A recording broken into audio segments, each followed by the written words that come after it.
vencedores son los perdonadores. Si aspiramos a ser parte del remanente que no será vendido como esclavo al final de esta era, debemos conocer y practicar la ley del jubileo de nuestra vida personal. Si no, serán vendidos en una especie de cautiverio y como Israel bajo Moshe morirán en el desierto, sin recibir la herencia prometida en la primera resurrección. No necesariamente morirán físicamente, sí, pero no heredarán la vida en la cosecha de cebada. Pueden heredar una herencia de tierra en el reino, pero no recibirán la herencia de la tierra perdida por Adán, o sea, el cuerpo glorificado.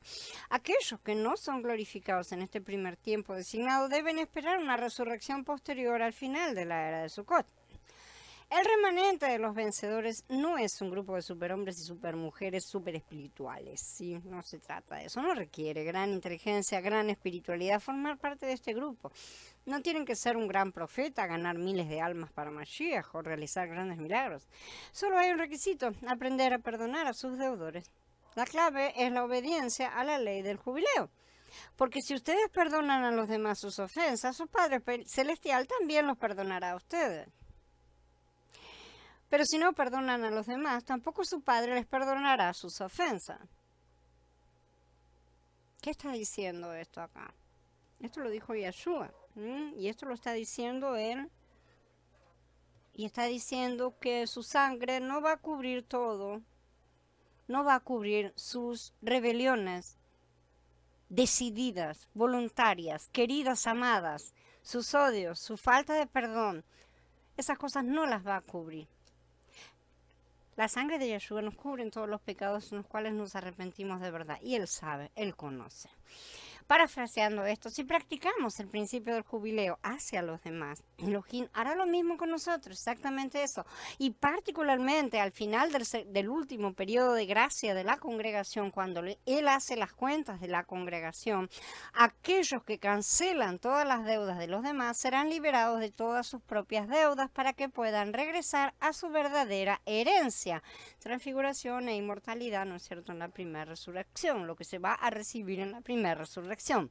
La historia de la antigua Jerusalén es el patrón hacia la nueva Jerusalén. La historia de la antigua Babel es el patrón hacia el misterio Babel de nuestros días, ¿sí?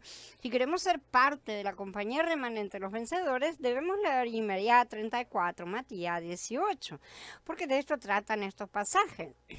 La palabra que le llegó a Yirmiyah de parte de Yahweh cuando Nabucodonosor, rey de Babel y todo su ejército y todos los reinos de la tierra y todos los pueblos bajo su dominio combatían contra Jerusalén y contra sus ciudades, es: así ha dicho Yahweh, el Elohim de Israel. Ve y háblale a Sedequías, rey de Judá, y dile que así dijo Yahweh: voy a entregar esta ciudad a manos del rey de Babel y la incendiará.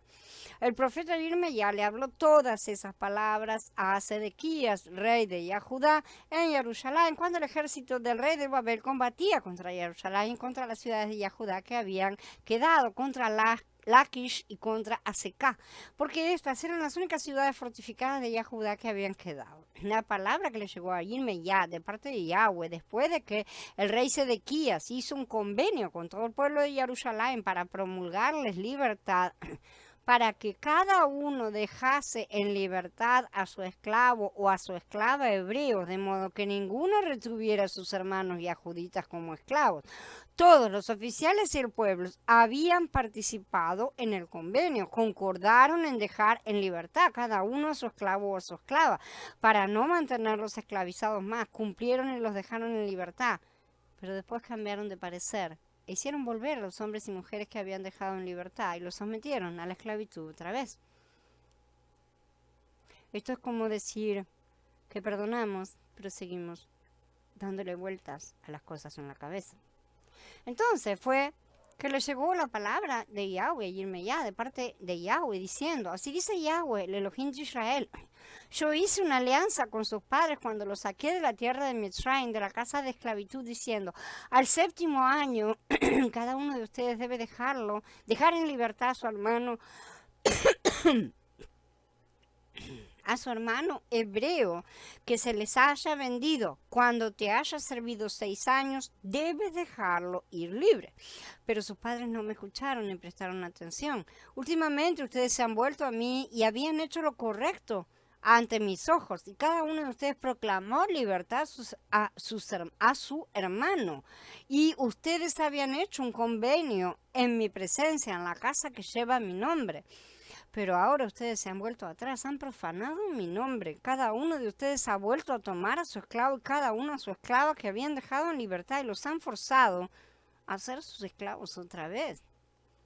Ciertamente así ha dicho Yahweh, ustedes no me han obedecido en proclamar cada uno liberación a su pariente y a su hermano. Miren, yo proclamo la entrega de ustedes, declara Yahweh, para la espada, para la pestilencia y para el hambre. Y haré que sea motivo de horror a todos los reinos de la tierra, haré que los hombres que traspasaron mi alianza y que no han cumplido las palabras del convenio que hicieron en mi presencia, sean como el becerro que cortaron en dos partes para pasar en medio de las mitades. A los oficiales de Yahudá y a Jerusalén, a los funcionarios, a los sacerdotes, a todo el pueblo del país que pasaron entre las partes del becerro, los entregaré a sus enemigos, a los que buscan sus vidas. Sus cadáveres servirán de comida a las aves del cielo y a los animales de la tierra. A Sedequías, el rey de Judá, y a sus oficiales los entregaré en manos de sus enemigos que buscan sus vidas, del ejército del rey de Babel, quienes se han retirado de ustedes. Ahora doy órdenes, declara Yahweh, mediante las cuales los traeré de nuevo contra esta ciudad. Ellos los atacarán y los capturarán y la incendiarán. A las ciudades de Yahudá las convertiré en una desolación sin habitantes. Esto está en el capítulo 34 de Yirmeyá. Jerusalén fue impía todos sus días. Apedrearon a los profetas, establecieron ídolos en sus corazones continuamente. Sin embargo, cuando llegó el final del periodo de gracia, todo se reducía a un único punto. Liberarían a todos los que los habían ofendido, o sea, a todos los que tenían deudas.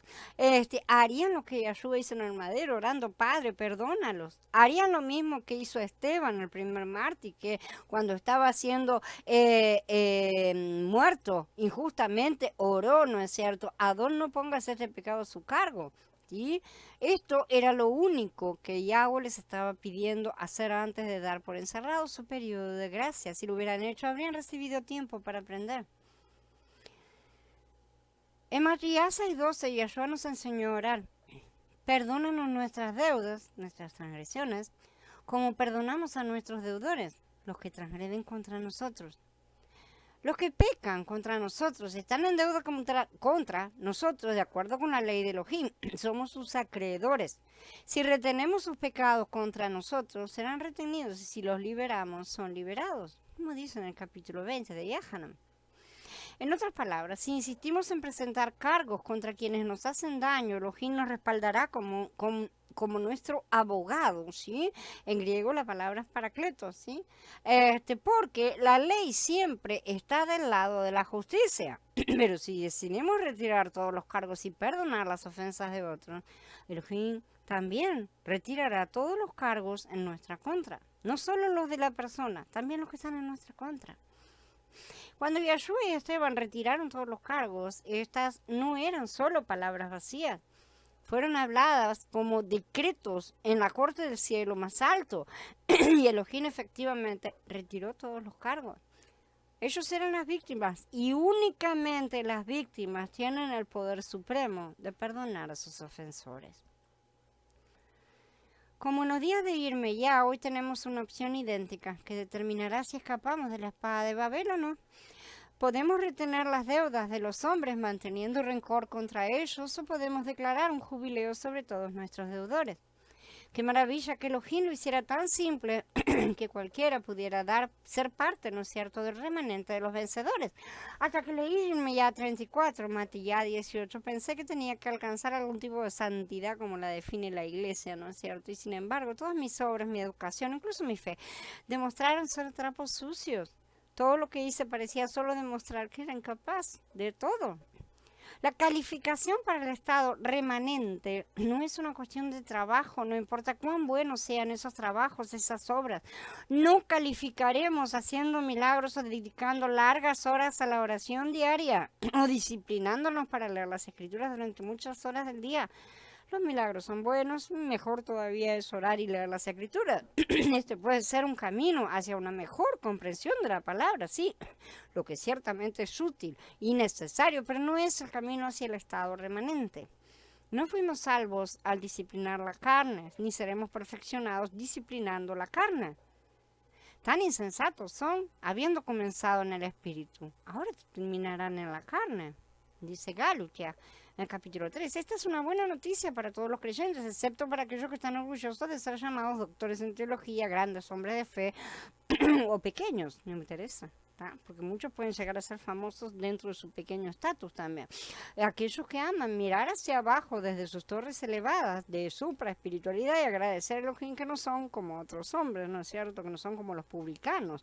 Y aquellos que practican el ascetismo estricto y viven vidas austeras para bofetear la carne y hacerla espiritual. Todo eso no vale nada. Tales hombres encontrarán que la ley de jubileo es una ofensa, porque las puertas al estado remanente se abren así, incluso a los creyentes más humildes. No necesitan títulos en teología, no deben llamarse pastor o reverendo, ni more ni rabino, no necesitan escribir boletines o libros, no necesitan estar en la radio o en la televisión predicando la besora al mundo, ni necesitan guardar fiestas, usar ropas específicas, ni aprender credos especiales. Las personas del remanente serán amas de casa comunes, abuelos, hijos, hombres, mujeres que viven y trabajan en el mundo real. Personas que no tienen un llamado para ir a seminarios, iniciar ministerios o predicar grandes sermones carnales, humanos. Son personas pobres que deben trabajar para ganarse la vida y viven presionadas en sus tiempos por el sistema. Es hora de que tomemos el reino de las manos de los grandes hombres de Dios. La verdad es que nunca lo tuvieron. Sí, pero nosotros debemos comprender justamente de que nunca estuvo ahí, nunca lo tuvieron ellos. Tenemos que quitárselo de los sabios a sus propios ojos, de los jajamín, y pongamos el reino al alcance de los pequeños. De tales es el reino de los cielos, como Mashiach supo perfectamente. En aquel tiempo Yeshua oró y dijo: te alabo, Padre, soberano del cielo y de la tierra, porque has escondido estas cosas de los sabios y entendidos, y las ha revelado a los niños. Dice Matías 11, en el 18, dice: en verdad les digo que si ustedes no se vuelven y se hacen como los niños, jamás entrarán en el reino del cielo. Y en el capítulo 21 dice: oye lo que dicen estos. Y Yeshua les dijo: sí, nunca han leído: de la boca de los niños y de los lactantes te proporcionaste alabanza. Gloria al Padre.